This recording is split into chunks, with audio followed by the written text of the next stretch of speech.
Today we're going to be talking about the death of Mary Taylor Tornell for the people that don't know her. She died yesterday. Now if you like, what you see, if you like, the video, give it a like and don't forget to subscribe.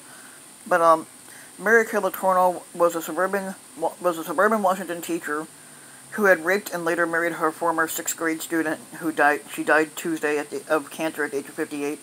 And am I saddened by her death? No, I'm actually kind of happy that she died because, for one, because of all the fucking issues that she had, I said, I don't feel sorry for this bitch at all, and what she had to go through.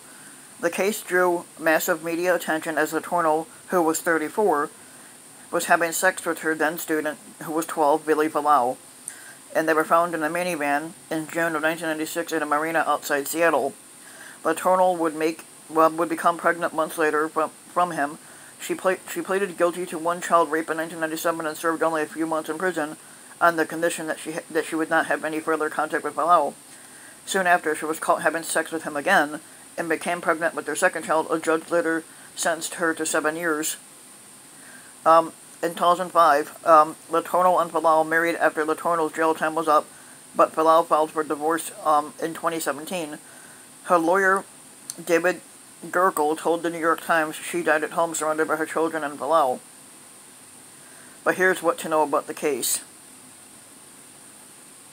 The Tornell taught Vallau in 2nd and 6th grade at Sherwood Elementary School in Burien, a South Seattle suburb.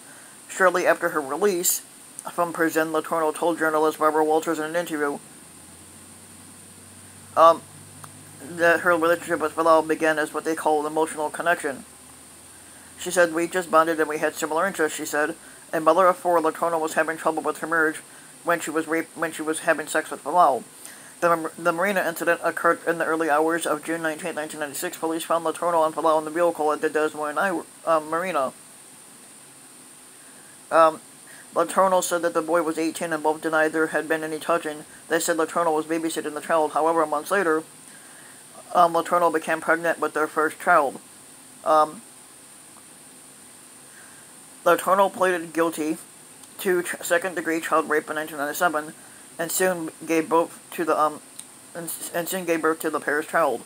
A judge reduced the Tornell's sentence to only 6 months as part of a plea agreement, which stipulated that she have no further contact with Vallau. However, weeks after her release, the Tornell was found by police in a car with Vallau. A judge revoked her plea agreement and restated the full 7.5-year prison term. The Tornell gave birth to their second child in 1998 after she began her second stint in prison. In 2004, after her release from prison, the Tornell told Walters that within hours of the no-contact order being lifted, she and Vallau had reunited. They married in Woodinville, Washington in 2005. Vallau and the Tornell had previously characterized their relationship as one of love and even wrote a book together. Only One Crime Love. Their story was the subject of a U.S. network movie, All American Girl, which I've seen. Seattle attorney Ann Bremner befriended the Tornell in 2002 during a civil suit tied to the case. Bremner said the Tornell accepted that it was a crime and that she had to serve her time, but when she got out, she didn't dwell. She moved forward in a very positive way and raised those girls. She was somebody I rooted for. I really wanted her to do well, and she did. Bremner added, "Still don't feel sorry for that bitch." When asked by Walters in 2015 if she stole Vallau's childhood, the Tornell said, "The only benefit, if there is any benefit, that I was away, is that he had years to be without me and not in a relationship. I think that even though we did start when he was a young teenager, I was gone for a while, so he had plenty of time to do his thing." Vallau told Walters, though, having children was a huge chance in his life and he didn't feel like he had support from his family or friends. He dropped out of high school and his mother was granted custody of the 2 children because at the time he wasn't old enough to take care of them. "There's this hopelessness, like nobody understands you, you can't talk to anyone," he told Walters. In 2017, Vallau had filed for divorce, which was finalized last year. Bremner said of the relationship, everyone said it wouldn't last, but it did, at least for 20 years, if not longer.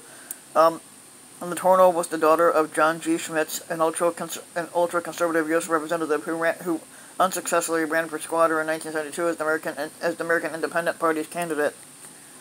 According to the Los Angeles Times, the Tornell's younger brother, Philip, drowned in the family pool when he was 3 years old.